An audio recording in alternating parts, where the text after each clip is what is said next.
Évangile de Jésus-Christ selon saint Marc. En ce temps-là, parlant à la foule, Jésus disait : « Il en est du règne de Dieu comme d'un homme qui jette en terre la semence. Nuit et jour, qu'il dorme ou qu'il se lève, la semence germe et grandit, il ne sait comment. D'elle-même, la terre produit d'abord l'herbe, puis l'épi, enfin du blé plein l'épi.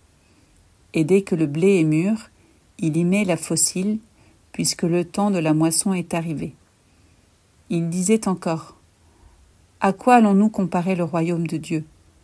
Par quelle parabole pouvons-nous le représenter ? Il est comme une graine de moutarde. Quand on la sème en terre, elle est la plus petite de toutes les semences. Mais quand on l'a semée, elle grandit et dépasse toutes les plantes potagères.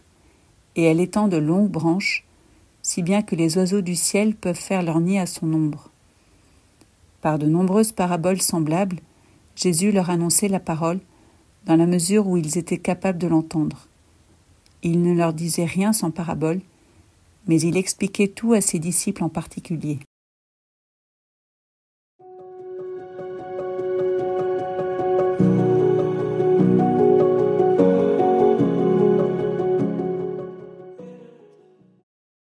Le règne de Dieu est l'un des thèmes qui revient le plus souvent dans la bouche de Jésus. Jésus annonce que le royaume de Dieu s'est approché et il appelle ses auditeurs à l'accueillir et à en devenir participants. Il ne faudrait pas cependant considérer que le règne de Dieu ne serait qu'une réalité future et extérieure à notre monde.